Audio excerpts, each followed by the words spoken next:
आइए तुलसी Tapovan YouTube channel में पहले तो आप सभी भक्तों का बहुत बहुत स्वागत है।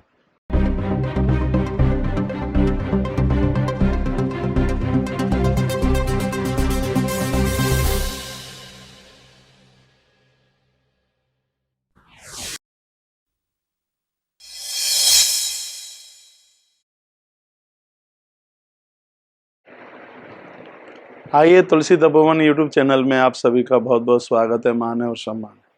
मैं आपके बीच में पहली बार ये बात बोल रहा हूँ और आपको सुन करके अच्छा लगेगा। क्या आप जानते हैं नवरात्रा नारी के 9 रूप हैं? आइए चर्चा करते हैं। सबसे पहला है प्रथम शैलपुत्री च, यानी नारी का पहला रूप है वो एक पिता की बेटी बन करके आती है, बेटी बनती।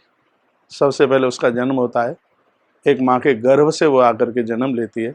खुशी होती है हमारे घर में बेटी आई है। उसकी बिल्कुल छोटी अवस्था होती है, उसके बाद वो कौमार अवस्था में आती है और उस समय उसका नाम होता है ब्रह्मचारिणी।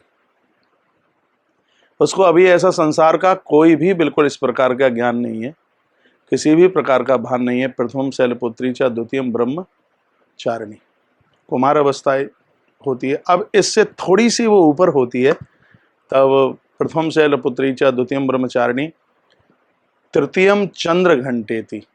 उस समय फिर पिता को थोड़ा टेंशन होता है कि अब बेटी विवाह के लायक हो रही है। विवाह से पूर्व कन्या के चेहरे के ऊपर चंद्रमा से भी ज़्यादा रौनक होती है, चंद्रमा से भी ज़्यादा सौंदर्य होता है, सुंदरता होती है। विवाह से पूर्व के कुछ वर्ष होते हैं, उस समय उस नारी का एक रूप होता है, उसको चंद्र घंटा कहते हैं।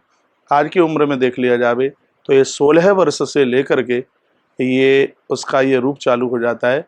नारी का ये तीसरा रूप होता है, पहला शैलपुत्री, दूसरी ब्रह्मचारिणी और तीसरा है चंद्रघंटा। यह शादी से पहले का रूप है।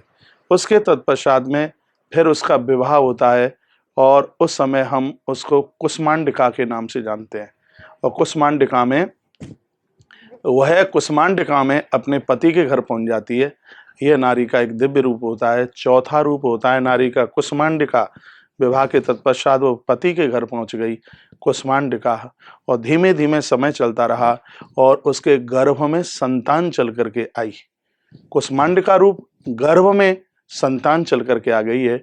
उसके तत्पश्चात 5वां रूप नारी का होता है, वो है स्कंध माता, यानी एक बच्चे की वो माँ बन जाती है, स्कंद माता। प्रथम शैलपुत्री च द्वितीयम ब्रह्मचारिणी तृतीयम चंद्रघंटेति कुष्मांडे चतुर्थम पंचम स्कंद मातेति षष्टम कात्यायनीति चाह। उस समय इसके तत्पश्चात उसका कात्यायनी रूप है, बच्चे का लाड़ करती है, दुलार करती है, उसका उत्कर्ष करती है, उसकी प्रोग्रेस करती है। उस समय उसका कात्यायनी का रूप होता है। पंचम रूप है उसका स्कंद माता, षष्टम कात्यायनी च सप्तम काल रात्रि थी। एक नारी का आप त्याग देखिएगा, काल रात्रि थी, पूरी पूरी रात रात भर बैठी हुई होती है, अपने बच्चे की तकलीफ में बैठी होती है, अपने पति की तकलीफ में बैठी होती है। नारी किसी के ऊपर क्रोध करती है, ये काल रात्रि की व्याख्या नहीं है। काल रात्रि की व्याख्या है अपने परिवार को उत्कर्ष करने के लिए वह पूरी पूरी रात भर जागते जागते निकाल देती है।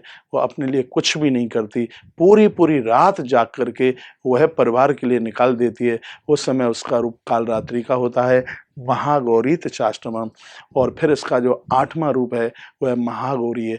जब परिवार में कोई तकलीफ होती है तो मंदिरों में जाती है, मंदिरों में जा कर के वंदन करती है, प्रार्थना करती है, देवी देवताओं को कहती है कि मैंने जो भी कुछ किया वो सब आपके लिए मैं समर्पित करती हूँ, आप मेरे परिवार को खुशहाल रखिएगा। और वह गौरी के रूप में उस समय होती है जिस समय वह परिवार की सुख समृद्धि के लिए इतनी पूजा पाठ करती रहती है। महागौरी चाष्टमम। और नवम सिद्धिदात्री चा, नारी का 9वां रूप है, वह अपने लिए कुछ भी नहीं करती और अपने परिवार के लिए मंगल करती हुई और भगवान को ही याद करती हुई यहाँ से वह अपनी अंत की यात्रा को स्वीकार करती है। इस नारी से कभी कोई ऋण नहीं हो सकता। जो किसी की बेटी है वो किसी की माँ है और वही किसी की पत्नी है, वो सदैव वंदनीय है, बहुत प्रणाम करने के लायक है। प्रथम शैलपुत्री से लेकर के और सिद्धदात्री तक, जन्म से लेकर के और ऊपर प्रस्थान तक की ये यात्रा, ये 9 माता के रूप, ये माता के 9 स्वरूप एक नारी के जीवन जीने के जन्म से लेकर के मृत्यु पर्यंत तक ये 9 अंग हैं।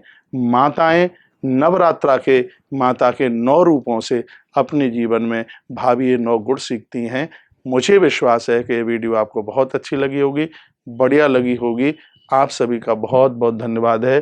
पूरी वीडियो सुनने के लिए चैनल को सब्सक्राइब करके बेल आइकॉन दबाना ना भूलें और वीडियो को लाइक भी करें और शेयर भी करें। जय माता दी, जय श्री कृष्णा, जय श्री राम, जय गौ माता, जय राधे श्याम।